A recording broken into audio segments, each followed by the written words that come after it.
Hello there, it's Amanda Godfrey here from Mystical Dragon. Just bringing you another little video.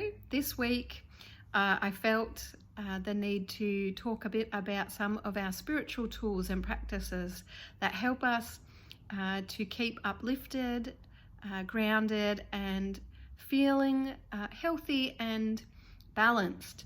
And I know that sometimes we really just need little reminders that we have these tools or these techniques at our disposal. Sometimes it's easy to forget about them for ourselves and how we can utilize different things to take care of ourselves.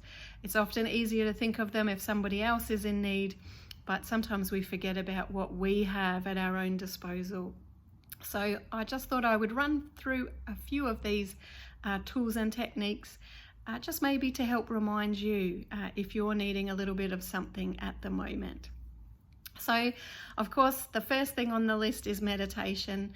Meditation is a fantastic tool that we can help ourselves with. And I always like when I talk about meditation to remind people it doesn't have to be a CD that you put on and get guided through. It doesn't have to be a visualization type of meditation to be a good meditation. There is many different forms of meditation out there. Some people like just purely relaxation meditation, where you simply either take yourself through or are guided through relaxing every single part of your body and just focusing on getting all the tension released and just completely relaxing and then just experiencing that relaxed state. That's a beautiful kind of meditation. It doesn't need to go beyond that if you don't want. Affirmations are a really great form, a great way that we can work with these in meditation. Focusing on set affirmations, choosing a few different affirmations that we can simply repeat over and over again. Just once we've gotten relaxed, we can repeat these in that relaxed state. And these are especially good first thing in the morning or perhaps last thing at night, where they can really kind of connect in on more of that subconscious level for us as well. And we can also incorporate affirmations into other types of meditation we do. But even just stopping to be still is a form of meditation. When we take time to just sit and look at the sunset and be absorbed in the sunset, or sit and perhaps do some moon gazing and just stare up at the moon, which has been beautiful lately, that beautiful full moon we've had. Just sitting and staring in silence, just connecting and being a part of the world around us and being absorbed in that moment or that 5 minutes or that 10 minutes or however long. These are all beautiful forms of meditation. Meditation doesn't have to be half an hour or an hour. 5 or 10 minutes is still beneficial to us. And you can maybe slot in 5-minute meditations across your day rather than, a half hour or an hour meditation, put in somewhere within your day. I also find there are certain things that we do across a day that are very meditative as well. So for me personally, I love baking, and I find baking is a real meditative type of practice for me. I love decorating cakes and cookies when I get the opportunity, and that's a real meditative thing for me as well. I tend to get absorbed in it, and I find it really relaxing and really meditating. So you might find there's certain things that when you do them, that they really help to relax you in the same kind of way. And that is really a form of meditation for us as well. So don't discount those things. Don't feel like it has to be some formalized thing that you do. Even something like yoga. This is a beautiful movement style of meditation that works really well for some people. So it's more a matter of finding the meditation that really connects for you. And if you've only tried one type, I do encourage you to try some other types of meditation and see if they connect better for you and help you to relax and unwind better. Some of our other tools or techniques that we can use, obviously something like soaking in the bath. There are those of us that have bath available. Some people really love to soak in the bath, and that's a way to disconnect and to unwind as well. And you can of course add some essential oils or some herbs into a bath, or some salt, some of the Himalayan salt or something like that, just to help really relax and unwind you and take some time out. So having a soak is obviously a good technique to use as well. Getting out and grounding is something that I really encourage. So taking some time outside, and it might just be in your backyard. It doesn't have to be anywhere fancy, and you might not have the most tremendous garden, and that doesn't matter, but getting ourselves outside into the fresh air, connecting onto the earth, is really important. I find that's when I start to get unwell, is when I'm not doing things regularly like connecting with the earth. And so for you, it might be, I'm just going to take my morning cuppa outside. I'm going to sit, on a chair out in the garden and just enjoy my cuppa out there, have some peace and quiet, and just soak up the earth energy that way. Or you might decide that's where you want to meditate, is taking your energy outside.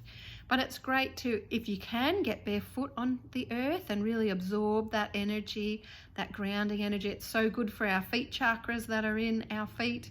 It's so good for our whole well-being in general. But when I'm outside and spending time in the earth, even on a nice walk, you could walk around the block, I like to just take the time to be observant, to notice the birds, to notice the plants, to notice the season that is around me, what is happening around me on that seasonal level, and just start to notice some of those changes and what's going on, so that you can be aware. And that in itself really helps to connect us, to start to slow us down and kind of bring us back into a more natural rhythm, because we're often just in these rush, or having to do so much and very stressed, and that's all lots of tension, and we want to really start to slow that down, slow our energy down, rather than being in this real hyped up energy, in this real hyped up experience. So this is one way that we can start to do that. So, whether it's with a cup or however it works for you, but getting out regularly into that fresh air, connect in the garden, put your hands in the soil and do some gardening if you can. But like I said, even if it's, your morning routine is going to take my cuppa in the morning outside and just spend 5 minutes out there just observing. Nothing else has to be special, just observing and connecting and being out in the garden. There are some great crystals that you can be working with at the moment if you are finding everything very stressful and you just need to kind of calm down a little bit as well. Some of the crystals that I would most recommend at present, I love blue lace agate, is a beautiful crystal. It really helps to calm us down. Also helps us with being able to talk and express a little bit gently, expressing our truth and how we're feeling and what's going on for us if we need to, but a beautiful calming stone. Rose quartz and amethyst and clear quartz are among my go-tos as well. All three of those members of the quartz family have got elements of them that are really about relieving stress and helping us to work through some of those emotions that may be surfacing for you at the moment, and just be able to relax and calm down a little more. All our calcites are also very calming and are beautiful, gentle energies. So a blue calcite or a pink calcite are really ideal at the moment as well. Citrine is another great one. I call my citrine is my happy stone. So if you're struggling with depression and anxiety, citrine can be a really great go-to. It really helps to uplift us and to help bring us back into a happy space, and also has aspects where it will help to release stress for us as well. So it's a good one to work with on those levels. And I find all of the agates and jaspers, which often get overlooked, they're really great crystals to help calm us, to help bring us back into balance, and they have lots of really positive healing properties. So any of your agates and your jaspers are really great at the moment for the calming, balancing and healing that we're needing at present as well. The other one I wanted to mention, because I hear lots of people struggling with sleep at the moment, there is a crystal called lepidolite, which I really love for insomnia. If you're really struggling, you may want to put some clear quartz with it, because the clear quartz amplifies other crystals that it's put with. But lepidolite is a really great crystal that can help with insomnia. At present, we've got so much going on energetic levels with the Schumann resonance, and the full moon that we've just had being Scorpio, which is a real deep, brings up lots of energy at the moment as well. So there's lots of amplified energy. So you may find the lepidolite doesn't necessarily cut it completely for you, but as these energies start to settle down a bit, the lepidolite energy will kick in and will work really well for you. So it's definitely my go-to insomnia crystal. So definitely, if you're struggling, give it a try and see if it does help you.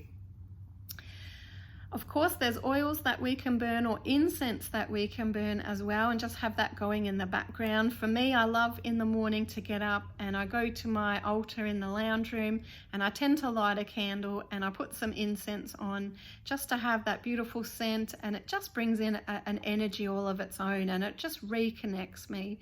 So you might find having a little routine like this is really beneficial for you, especially at the moment as well.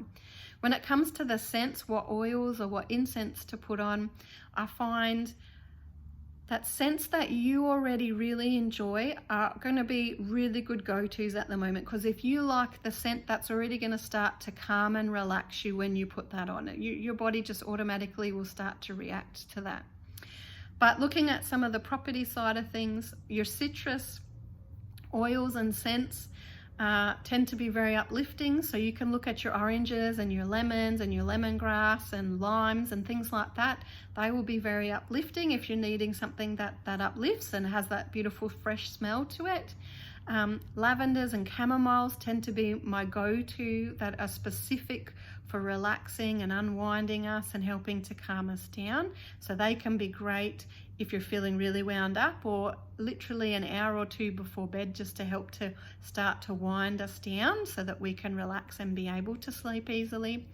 And also things like sage and sandalwood and frankincense and myrrh, these are all really great to keep your space clear. So they are very clearing and will help to clear any negative or low-lying energy. Anything, if you're really feeling uptight and anxious a lot of the time, it's good to clear your energy regularly to help clear any of that sort of energy that might start to get stagnant and stuck in a particular room or a particular space. So it's good to do that sort of, burn an oil or an incense, or even some herbs on a charcoal disc along those lines fairly regularly, just to help to keep your space uplifted and clear. I also like to create little sacred spaces as well. So I mentioned about lighting a candle. I have a working altar that's in my lounge room, which I do my spells and work with on a seasonal level regularly. But it's also nice sometimes to create small sacred spaces or small altars. And even if you aren't a practicing witch at all, you can still have a sacred space or a little sacred altar that you work with. And it's simply, this is just simply a place that we have a few really special items that are collected, that perhaps we light a candle on regularly and light some incense on regularly. I want to give you some food for thought. I love having a home altar, and a home altar, which I've had previously, and I find was a really magical thing to have if you've got the space. It's like my home-centered altar, and on it I put things that that represented what I wanted in my home.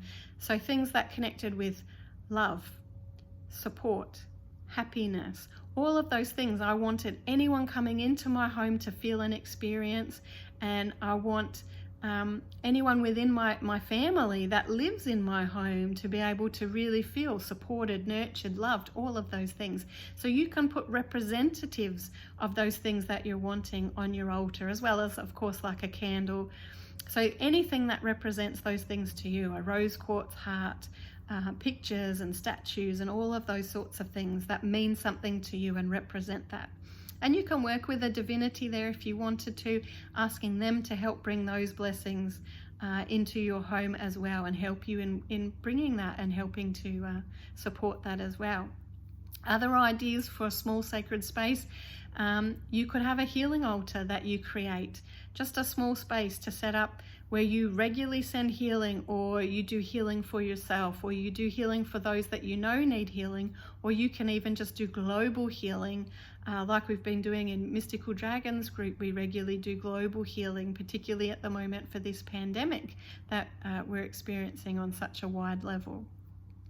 Or the other idea is perhaps world peace. You could have an altar set up where your focus is, as you light that candle, and you spend maybe a minute when you light it to send out that peace, that peace and loving energy to surround the world, or surround certain parts of the world when you hear that something has happened in the world. So you could send peace and love and calm and those kinds of energies where it's needed, or even just stand and soak that up for yourself. It doesn't even have to be for others.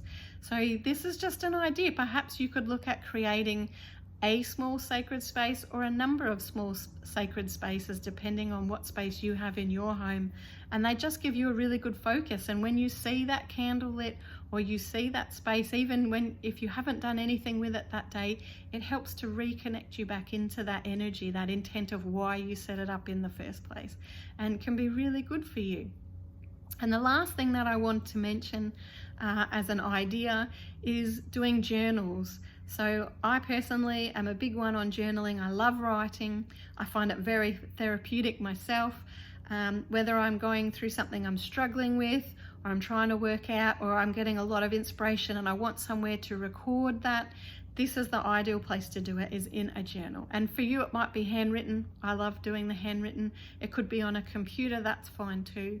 Or if you find that you get stuck doing something like journal writing, or you feel like you only ever journal write when there's something negative going on and that just brings you into a negative focus, perhaps look at having something like a gratitude journal, where you can actually sit and write with purpose about what am I grateful for at the moment. And even just looking at the small things that are going on at present that you're grateful for. I'm grateful for the fact that I actually was able to get up this morning out of bed. I'm alive, I can do that, I'm breathing. I've got food on the table, I've got friends, I've got, look at all of those things and remind yourself that there are things to be grateful for. And that in itself can really help to kind of ground us and to calm us and to remind us that not everything that's going on at present is a disaster. There are some good things going on in the world as well. So I hope that has helped to inspire you. I'm sorry this has gone on a little bit longer than I had intended, but I hope it's given you some inspiration, perhaps triggered some of the things you already know that maybe you have left behind, forgotten about. Perhaps you might decide to pick up on some of those and start doing them again. And I really hope that you find some peace and some comfort and some connection with some of these tools and techniques for yourself. Blessed be.